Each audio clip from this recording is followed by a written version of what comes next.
socio-economy, sports, and documentaries. So catch all the updates on the happenings around the globe. Stay focused on the fact today, only on ATN. From the line across the ocean to the land beyond the mountains, through the Sahara, we bring on sport news, live analysis, expert discussions on trending stories in politics, business, socio-economy, sports, and documentaries. So catch all the updates on the happenings around the globe. Stay focused on the fact today, only on ATN. From the line across the ocean to the land beyond the mountains, through the Sahara, we bring on sport news, live analysis, expert discussions on trending stories in politics, business, socio-economy, sports, and documentaries. So catch all the updates on the happenings around the globe. Stay focused on the fact today, only on ATN. From the line across the ocean to the land beyond the mountains, through the Sahara, we bring on sport news, live analysis, expert discussions on trending stories in politics, business, socio-economy, sports, and documentaries. So catch all the updates on the happenings around the globe. Stay focused on the fact today. Good evening and welcome to Let's Talk on Atlantic Television Network. Let's Talk is a people-oriented show designed to communicate core issues centered on trends and to whom it may concern per time. On today's show, we look at two topics. First is economic crisis. Arewa Economic Forum urges Tinubu to reconsider subsidy removal. And on economy, use Naira as only legal currency in Nigeria, Nedwoko. When we come back from this break, I introduce you to my guest. Do not go away. From the line across the ocean to the land beyond the mountains, through the Sahara, we bring on sport news, live analysis, expert discussions on trending stories in politics, business, socio-economy, sports, and documentaries. So catch all the updates on the happenings around the globe. Stay focused on the fact today, only on ATN. From the line across the ocean to the land beyond the mountains, through the Sahara, we bring on sport news, live analysis, expert discussions on trending stories in politics, business, socio-economy, sports, and documentaries. So catch all the updates on the happenings. Welcome back. I have with me on the show today Mr. Michael Ifenye. Mr. Michael Ifenye is a socio-political analyst. Good evening, Mr. Michael, and welcome to Let's Talk. Thank you very much. It's a privilege. It's a pleasure to have you. Yeah, me too. And on to the stories. The Arewa Economic Forum has restated its call for President Bola Ahmed Tinubu to reconsider the petrol subsidy policy announced by his administration during the inauguration on May 29, 2023. Speaking at a press conference in Abuja on Thursday, the chairman of the forum, Ibrahim Shehu Dakata, emphasized that the state governors are the primary beneficiaries of the subsidy removal policy to the detriment of the Nigerian populace. Dan Dakata noted, "We have observed that the substantial funds available to state governors are not being reinvested to stimulate state economies or utilized to provide relief for the citizens." He mentioned that despite the recent increased FAC allocations, some states have failed to translate these windfalls into tangible improvements in the life of their residents. While acknowledging President Tinubu's pre-election pledge to remove fuel subsidies, Dan Dakata expressed concern over the unforeseen hardships resulting from this decision. He emphasized that while the subsidy removal has led to substantial increases in fact disbursements to states, its impact on the lives of the masses remains questionable. We urged President Tinubu to reassess the subsidy removal policy and consider redirecting additional funds provided to states towards reinstating PMS subsidies.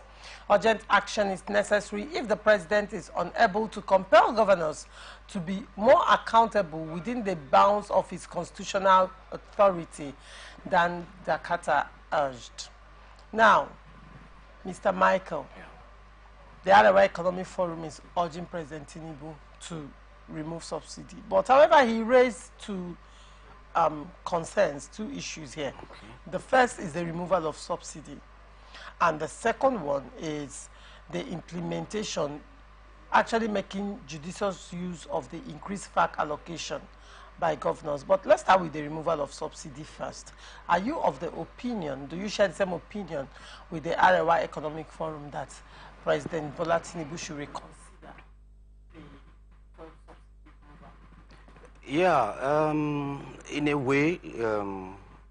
way, I share same opinion with Mr. Ibrahim, the Arewa Economic Forum president. You know, when this whole thing started, actually, there were not provisions put in place before the removal of subsidy. Now, what happened is that we all know on the 29th of May last year when the Mr. President was sworn in, and in his inaugural speech, he said one of his campaign promises is to remove fuel subsidy. And it was unfortunate. He was saying it as, this is one of the things I will do, as one of my campaign promises. But unfortunately, immediately he made that statement, the whole place, increment from 238 naira, bam, to 545 naira. When the president has not put any measure in place so that this thing can help, if the refineries are working, at least the removal of subsidy. Haven't seen the inaugural speech, gone through the inaugural speech by Mr. President, and he noticed that immediately they started, the pump price was increased and all that. Then he promised us that Port Harcourt refinery will be working December, that was what they said. But it's unfortunate what they did was mechanical maintenance. And you can see, you can believe with me that up till now, there is no measure put in place to help the situation. And the people are suffering. 2-3 days ago, fuel was 670 naira. Today, fuel is 750 naira. Some filling station sells 800 naira. So I will beg Mr. President, if he can reconsider removing of fuel subsidy now, after putting measures in place, he can bring back the removal of fuel subsidy, at least to help the population. The suffering is on the high side. Okay. Now, you are aware that the budget runs on deficit. Yes. So Nigeria does not have money to even run budget. Now, if our budget is in deficit, Nigeria doesn't have money to run budget. Why should the president still pay fuel subsidy? From where generate the money? Keep paying that fuel subsidy. Okay. If we are saying the president should not remove fuel subsidy, now the governors that this money is allocated to, are they accountable for it? No, we'll still come to the governors and the FAC allocation. So, well, there are other means that the president can also put in place by reconsidering removing of fuel subsidy. If the refineries are working, it will help the situation. That is where he should be thinking of. Because we cannot have up to 3 refineries in the Federation and none is working. For decades now, it's not working.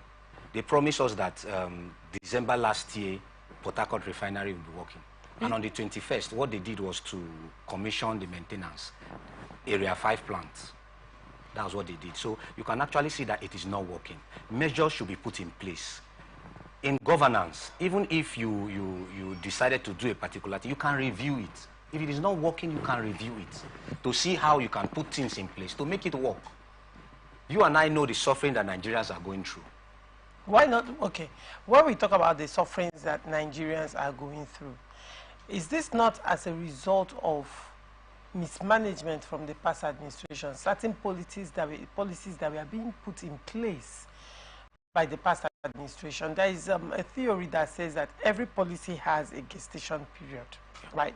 So usually when some policies are put in place, that's not the maturation stage. Yeah, that's true. Right. So now, don't you think that some of the policies that were put in place some years back have matured now? So coincidentally, you know, it clashed into the removal of subsidy and everything is spiraling out of control. Yes, you and I will agree with me that the last administration, they also talked about removing fuel subsidy. But actually, it started with Goodluck Jonathan talked about it, yes.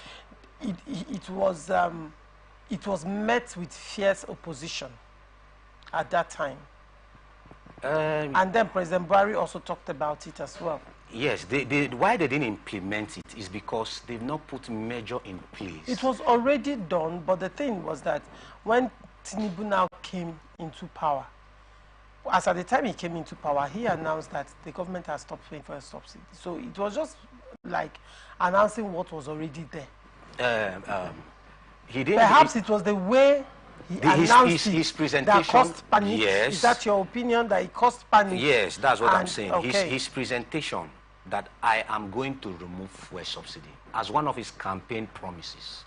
Immediately before we know, fuel pump price increase. That is his plan.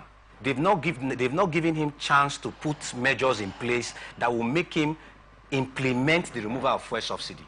And where I also blame him in a way is because, having said that in his inaugural speech, it would have been better once the fuel pump price increase, call them to order, have not implemented it, bring it down to 238 naira that it was.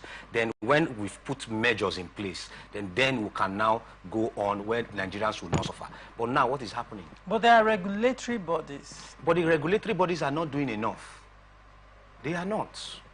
Because if they are, what happened last week, this week? From 670 down to 750. Because they want to go to strike. They want to strike. And the prices have not fallen yet. No, it has not. So whatever goes up right now in Nigeria doesn't come down? In a way, 80% I would say yes. It doesn't come down? In a way, 80% yes. Okay. Because if it does now to 5 naira, 2 naira, it has gotten to that rate, it will not come down. And people are suffering. Okay, let's look at the FAC allocation. The increased FAC allocation. As a result of the removal of fuel subsidy, FAC allocation was increased. Now, the question is, what are the state governments, what are the state governors doing with this money that has been allocated to them? Now, if I may narrow it down to Rivers State, do you see any difference as a result of the allocation, even in neighboring states as well? Well, increments of facts. Federal Account Allocation Committee, I would say the state government, they are not doing much. Yes, they are not doing much. Because removing of fuel subsidy to increase facts is to help them alleviate the level of poverty in the states down to the local government. Because it is given to the state down to local government. Local government chairmen, they are not also exempted. But I will say they are not really doing enough. Because we are not actually feeling the increment of facts. Because if we do, we will not complain. So the question is it that they need a monitoring team that will check how they spend the increment on facts? Because to me, I'm not impressed. Yes, some local government might be trying their best. But what I'm saying is that the percentage is very poor. Some states might be trying, but the percentage is very poor. What states are trying, actually? Let me talk about Rivers State. In a way, I would say the governor is trying. How? For one or two projects that he wants to do, and he wants, or he has done. He has done the ring road that is ongoing, the 20,000 housing units, and every other thing that he's doing. Okay, in face of the current economic reality, do you consider ring road an important project right now? In a way, it's an important project. because it's one way to develop the city. Yes, there is hunger.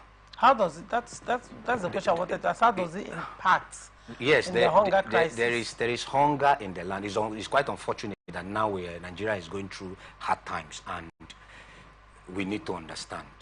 But one thing is that the ring road is also one way to increase the economic situation in the state. How so? And also decongest the high level of traffic in the state.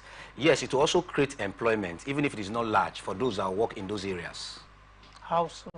Yes, because the companies that they give the contract would definitely, in the communities around, they will employ them. Temporary employment. Yes, temporary employment.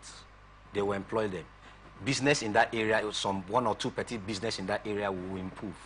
Just like the rents there will improve. Yes. As well. Then after they are done with it, it also gives the state a facelift.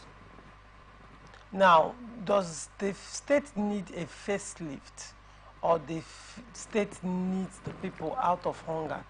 Now, not just to River State. River State is just being used as a case study. Yeah. Now, even to other states in the country.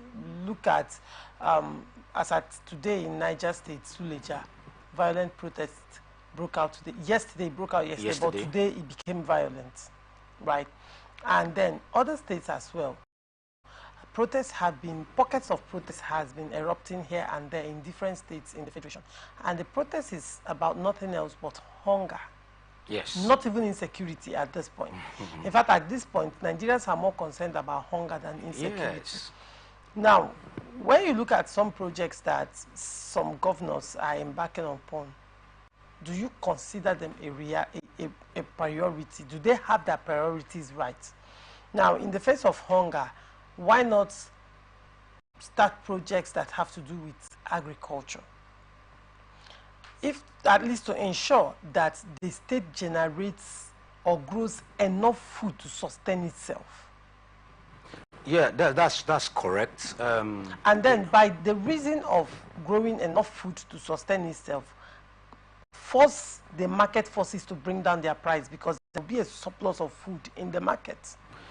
Now, in the face of the hard time in Nigeria, the state governments need to go back and sit down and review their aims and objectives for that year and that period. One critical area you just mentioned is agriculture, because there is hunger. Now, we also know that Benue, that is a food basket of the nation, they are currently now they are undergoing one or two crises. People there, they have not been able to access their farm. For months now, there is no planting, nothing is ongoing, and these are people that sends food virtually to all the areas in this country. Now, like River State, to think of it, we have vast land in Ogoni. Ogoni people can give the state government vast land that they can go into agriculture, where food will get food, and at the end of the day, it will also help. Isn't Ogoni part of the regions in River State that has suffered oil spillage? Yes, that yes. affected their farmland? Has Yes, it been properly cleaned up? Yes, the cleanup is ongoing by High Prep. But we also have land. There are lands there that they can give to state governments. The state government will use and plant, and it will help the issue of poverty and the issue of food. Is it to give to state government, or the state government empowering people to go into mechanized farming? It's a two-way thing. One, you can empower them to go for mechanized farming. Then two, the state government can also own it. Why they can give it out to a private sector to run it for them. What they do is to supervise. And at the end of the day, they will still get results. Where would that put the Ogoni people? Well, it will be of great advantage to them, because it will generate employment. Okay. It will generate employment. We all know that the governor, Right Honorable Chubike Rotimi Amechi, did something like that in Thai local government. Okay. Which His Excellency Fubara is thinking of reviving it. You get, because it's one project that we don't need to agriculture. We don't need to ignore agriculture. Why Nigerians is suffering is because we allow some certain states take charge of agriculture. We didn't take it as a general problem to the whole state. Because if River State now is producing gari in large quantity, we are exporting it. We know that River State, what you're getting in River State, you're getting Gary, you're getting yam, you're getting palm, and other. But you allow these things to come from few set of states, and once they have problem, it will affect the nation at large. And that is what is happening.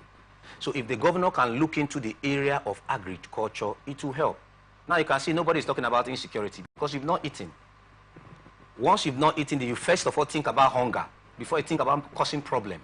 So the governor of River State should look critically into the area of agriculture. Not just River State.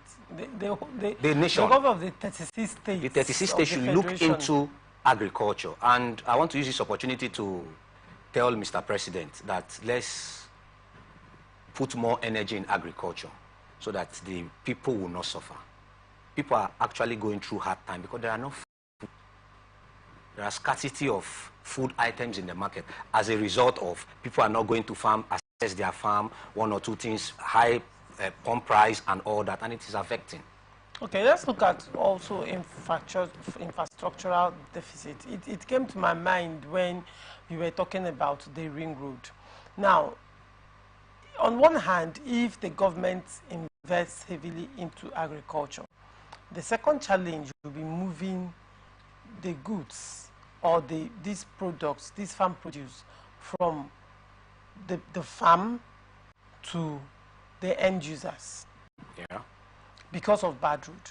For example, if for some merchants who are into food business, when they buy food stuff like tomatoes and it stays longer than it should on the road, it gets spoiled before it comes to the market, to the end users. So you realize that as a result of bad road, a journey that would ordinarily take 24 hours might take up to 72 hours. And by that time, the tomatoes would have undergone so much heat, and different conditions that by the time it gets to the end user, its shelf life is gone. Yeah. And for other merchants, the issue of still on infrastructural deficit. So many times we have seen trucks fall along the road. I have witnessed one at Bayelsa, Mbiama precisely, when a truck of palm oil fell on the road and it spilled. And people were, rushing with their gallons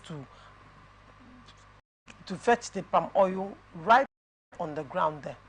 So these are great losses to people who are into the business of foodstuff. So how do you think the government can strike a balance between infrastructural deficits, investing in agriculture, getting people into agriculture, and secondly, how will the government make agriculture attractive for this generation, this Gen Z, that they are more interested in, if I may use the word, soft life?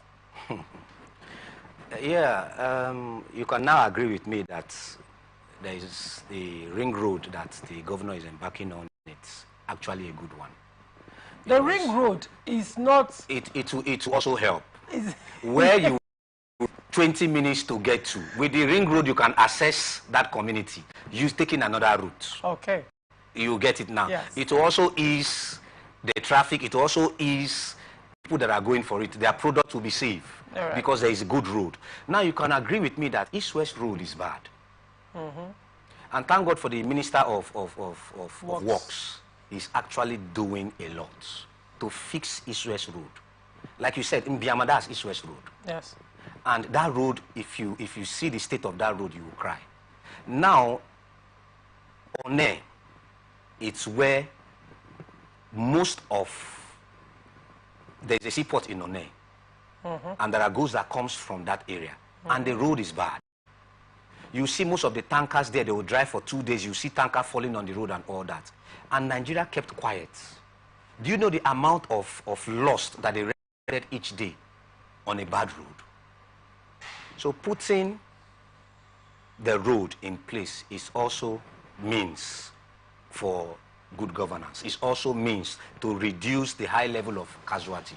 Then the issue of infrastructure infrastructure, to balance infrastructure and agriculture. Yes, set the priorities right. Now what we need is food. Me, I am hungry. I don't know about you. I love food.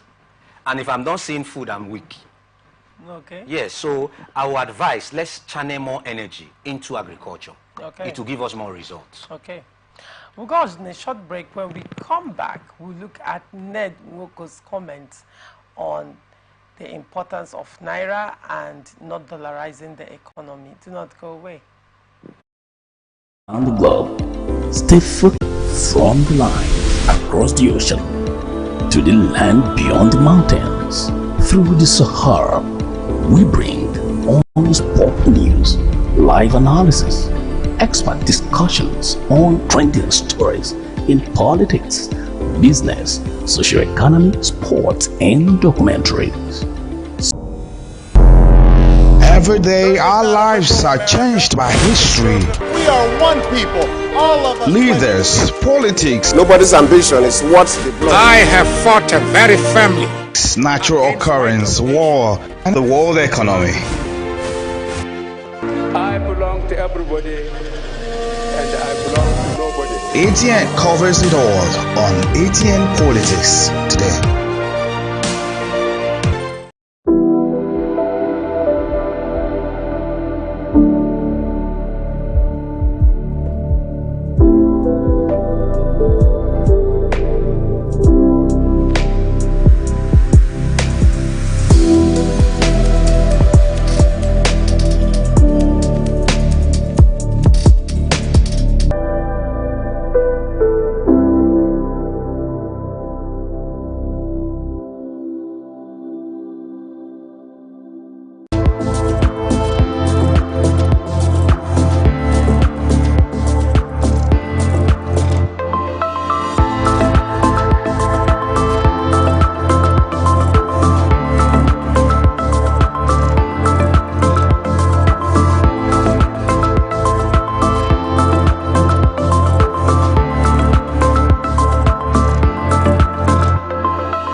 From the line across the ocean to the land beyond the mountains, through the Sahara, we bring sport news, live analysis, expert discussions on trending stories in politics, business, socio-economy, sports, and documentaries.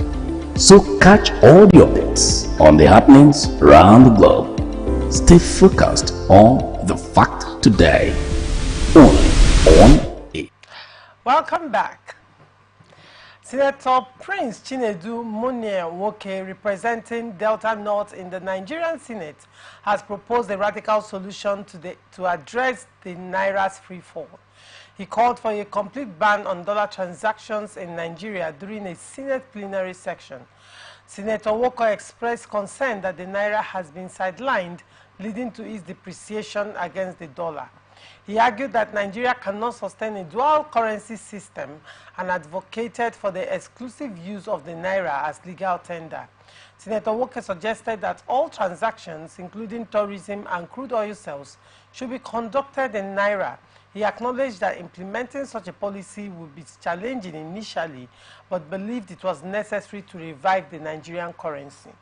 If we don't get our currency to be needed, valued, known, and quoted, no one is coming to do it for us. Continued acceptance of the dollar as legal tender undermines our economic sovereignty and must be halted. We must stop people We must stop giving people the confidence to conduct business in Nigeria using foreign currencies. This practice not only undermines our economy but also perpetuates dependency on foreign currencies, the lawmaker stated. Now, Mr. Michael, do you agree with Senator Oko that Naira should be used as the only legal tender in Nigeria? 100%. What are your reasons? If you can see, the Naira has lost it. Yesterday, 1 Naira to 1,910 Naira, black markets. Okay. And they now sold at 1,915 Naira. And thank God it's coming from the lawmaker representing Delta North. Because we know that most of the people that spent dollars in this country are the politicians. The market women, they don't spend dollar. You and I don't know about you, but for me, I don't spend dollar. And if we don't put a stop to it, our currency will be useless. Now, let me cite an example. If you go to Kuwait, if you're working in Kuwait, I have a friend that works there. Okay. If you want to leave Kuwait, relocating to another country, you don't live with their currency. What they do is they will do an exchange rate to dollar to convert your money from dinar to dollar for you to leave. That strengthens their currency. But in Nigeria now, everybody is now using dollar. You and I agree with me in the last election, it just concluded election. Dollar were everywhere. We were hearing it that dollar was flying. You get, so one of the ways that we can strengthen our Naira is to put a stop to this dollar thing. If foreigners, tourists are coming into the country, when they comes in at the border, exchange your dollar, exchange your pounds to Naira. Comes into the country, work with our Naira. When you want to go, exchange it back and go back. It will also help us. Now we are selling crude in dollars. Why don't we sell crude in Naira? If we don't put a stop to it, then our Naira will be depreciating every day. Now, the thing is, who regulates this? Who? Because the problem with Nigeria is implementation. Yes, I agree with you. So even if the Senate should pass this into law, how is it going to be implemented? Do you trust the regulative body that will be set up to do a fine job of implementing this policy if it's passed into law? It should be passed into law first. Once it is passed, then we'll know how to go about it. There have been a lot of laws. Yes, that how have they after been in Nigeria? No, we don't also have a problem. You can also convert it to Naira accounts. So many of the NGOs in Nigeria, we all know they have dollar accounts. You convert it to Naira. It's good. Nobody is stopping them not to use it, but spending it Inside the economy. Inside this country, Nigeria, should be limited. Limited or completely eradicated. Once you start limiting it to stop, like I said, blower, anyone you see, it's automatically your own. If you have a proof that I'm the one that saw it and I made a whistle, I blew. So one of the way we can do is to put a stop. Now, if you say it's automatically, if a whistleblower blows a whistle and it becomes automatically the dollar becomes automatically the whistleblower's own, invariably, the dollar is still going around. You get it and you convert it to Naira. Why would the government, in order to mop up dollar, pay whistleblowers in dollars? It's a suggestion. Yes. Good. Now we are trying to put a stop to dollar in Maybe give Nigeria. them the Naira equivalent of the dollar. Good. Now the government can decide to make profit out of it. How? In every whistle, in every Naira that somebody blowed whistle, the government will take so percent. The person that blew the whistle will take so percent. Then you that have the dollar will take so percent for you not to lose totally. With that, you will find out that the system will work. Why am I saying so? The government will want to put more effort because we are getting 20%. The person that blows the whistle gets 20%. You that decide to disobey the government and you're spending dollar gets 60%. At that point, the system will work. You and I know nobody is ready to lose 40%. of his money. So there are laws that will be put in place that people will not even spend dollar. If they have it, they will run to bank, change it to naira for them to be safe. Because politicians no longer spend, with all due respect, most of them no longer spend naira. The least naira note they spend is 1,000 naira note because dollar is easy. Yes, I know dollar is good because I've touched it before, I've spent it before. When you have huge amount of money in your pocket, it's just 2 pieces of dollar. And it is easy, but we cannot do that at the detriment of our own naira. Now, there are also institutions that accept payments in dollars. There are some schools in Nigeria, We'll put a stop to it. higher institutions, universities, that even secondary schools. Now, the children of the high and mighty attend the schools and they pay in dollars. Now, considering that the children of the high and mighty, the elites, are the ones that attend the school, do you think that the political class would want to implement this policy, knowing that this policy will affect them the most? Laurentia, you and I know that if we want to get it right, then we must sacrifice. Is the political class willing to make that sacrifice? That is why I say there should be a whistleblower.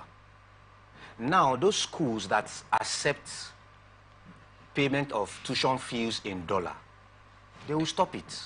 Because once there is a rule, everything that has to do with dollar transaction in the country, they will put an end to it. We no longer accept dollar in this country. You cannot charge them in dollar, charge them in naira. Even if you're a foreign body in the country, doing business, running schools, running university, you should obey our rules. Because if we are going out there, we obey their rules to the letter. So they can also come here and they will not obey our rules. If we want to get it right, then so many persons must sacrifice. Nobody is stopping them that money is not your money. It's your money. But we don't want you to spend it in dollar. Convert it to naira and spend it in naira. When you travel overseas, you can spend in dollar. So I totally agree with the senator. Because if we don't do it, this country is heading towards what we cannot explain in the future. Do you think it's only the dollarization of the economy or having dual currency? Do you think that's the only problem that has led us into this economic crisis we are in? Yeah, there are so many problems that has led us into this economic crisis and the hardship in Nigeria currently. But you tackle them one after the other. Like we are talking about removal of fuel subsidy. And they are not going back to removal of fuel subsidy. Yes, it's one challenge that has also affected the economy. Okay. Dollar has also affected the economy. Now we are selling crude in dollars. We are not selling crude, our own crude. We are not selling it in naira to promote our naira. And force foreign countries to buy with our own currency. With our own currency. So that they will take the value that it needs. So that they will take our currency serious. Now, in the global world, you cannot talk about Nigerian currency. It's one of the worst, with all due respect. It's one of the worst. So we need to do some certain things that will help the economy. And one of the things that can help the economy is to stop using dollar in this country. And what other things do you propose? Another thing I propose is, like we said, agriculture. Is one thing that can generate income. I mean stabilizing the naira. To stop the naira free fall. Okay, well, one of the things that I propose that will stop the naira, if we sell our products in naira, it will help our naira. It will boost the naira. While we are also having the naira falling every day, selling of crude oil. People don't know that aspect of one of the effect of naira falling down. So if we can put a check on that, it will also help. It's a gradual process. We are not saying we'll get everything now. Let's try and put in policies that gradually in the next 3 to 6 months, we will get some things right. You think 3 to 6 months? Yes, it's possible. To get things right in Nigeria within 3 to 6 months? It is possible. Why do you give that timeline? I'm giving the time because it's a process. Don't you think 3 to 6 months is more like a miracle? You know, President Tinubu, when he was speaking not some days back, he said that we should enjoy this baby of suffering. I think that's the language, the exact word he used. This baby, either he said baby suffering or baby of suffering. Baby suffering. Baby suffering. Yeah. So you would wonder if this is baby suffering, then what is the toddler suffering? What is the teenager suffering? What is the adult suffering? If we are the baby suffering at this stage we are in the country, is that a sign that we should expect worse? Like, is that a sign that it should get worse? So if the president is calling it baby suffering, how are you proposing or projecting 3 to 6 months for an economic turnaround? Okay, Mr. President is a father. When he said baby suffering, he's trying to calm us down. That by saying baby suffering is a temporary one. In a short period of time, the suffering will be reduced to the barest minimum. I feel that's where it is going. He's not talking about from baby suffering to go to an adult suffering. No, he's trying to say just endure this one that we are passing through. Yes, we all know it is difficult. When the hardship being faced by Nigerians is called baby suffering, how do you think that sounds in the ears of the people going through so much pain? Isn't that statement, doesn't it cut across as insensitive? Don't you feel, Nigerians, that statement underscores the pain that people are going through? Yes, as a leader he knows, but you will not come out as a leader and let them know that, oh, this suffering, it's a big suffering. So where is the place of empathy in leadership? So I feel that he's trying to let us know that, yes, I acknowledge that there is suffering in the federation. But the suffering is a baby one. Even if it is not a baby one, but you let them know that, don't worry, this suffering, even if it is not a baby one, just know that in a short period of time, you will get through of this. So they will look for a solution where we can handle this thing. And that's why I feel he comes in and say baby suffering. But you and I know it is not baby suffering. But as a father, he will not tell. He's trying to encourage us that in a short period, is a short. And she has not eaten anything, and she doesn't have money to go to her family, and she didn't have money for transport, so she had to trek with a little baby on her back until she slumped. Luckily, around the market where people were, so people gathered round, gave her water, bought food for her. That's the reality in the country right now. It's the painful reality I agree right with you. now. And it is happening. Was it not in Nigeria a few weeks ago that a FM was hijacked and people were sharing it? Was it not in this country? Yeah. Nigeria has never gone low as it is right now.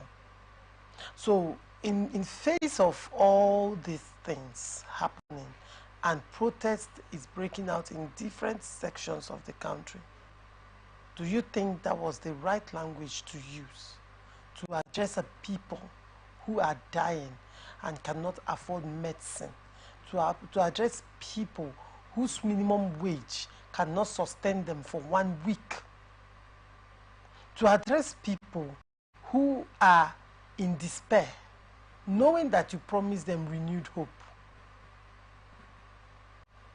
Calling it baby suffering, is that the right word to use? Knowing that as a president, people hang on to every single word you use.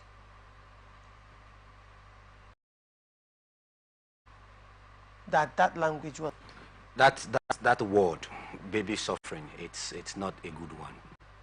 But like a father and a leader, there are some leaders that will not want to accept some certain realities at that moment. But it is wrong. Nigerians, we are going through pains. We are actually going through suffering. This is one of the hardest moments in the history of Nigeria. So what I want Mr. President to do is for them to go back to the drawing board to see how they can put things right. put things in place that will be working. Because when you're giving us, one of your campaign promises was renew hope. And today we are not feeling that impact of the renew hope. People are not happy. Politics aside, people are not happy. And we must say the truth. Politicians should go home, sit down and think. Ministers should sit down and think. Everybody that needs to put in one or two things in place, it's our country. It's not the country of Mr. President. If Mr. President fails, we've all failed. And our children are dying. No health care, transportation poor, education zero. Insecurity is another problem. Now we are not talking about food. So something needs to be done. Something needs to be done. It's not a baby suffering. Yes, it's coming from our father, the 001 of the country. But we all know that people are suffering. He's a grandfather of suffering. And now to the state governors. To the state increased FAC allocation, just quickly.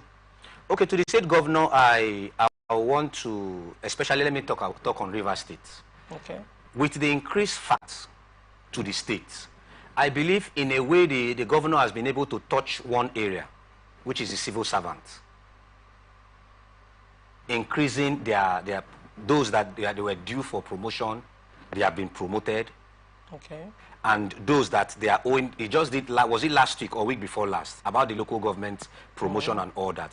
I feel in one way, but they've not implemented it. That's why I will beg the local government, if you love your people, implement it. Because it will also reduce the rate of poverty.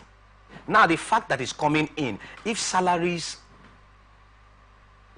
the minimum wage is increased, removal of fuel subsidy is increased, palliative is 35,000 naira, minimum wage is 30,000 naira. So if they can obey, put it in place, and it is working, somebody that has been earning 20 or 30,000 naira with implementing the palliative and minimum wage, that person goes home with nothing less than 95,000 naira. And it will also help the suffering. So one way the governors can also help the suffering of the people. Yes, I kudos to the executive governor of River State for doing that, promoting civil servant and all that. How about those that are not working? Create employment. There were a series of employment process last year. What is happening to it? So I want to pass this information to the governor of River State, His Excellency Sir Similaye Fubara, Joseph Fubara, that please, the employment process that was on, try and implement it. In UBE, they've given them appointment letter since July last year. Until now, they've not started. Okay. They've not been captured. Okay. So these are areas that the increase in fact can actually help outside agriculture. All right. You get it now. So if they can create employment, if bursary are paid to students, it will also help their parents. Don't worry, I am taking care of their tuition fee. Okay, if I'm not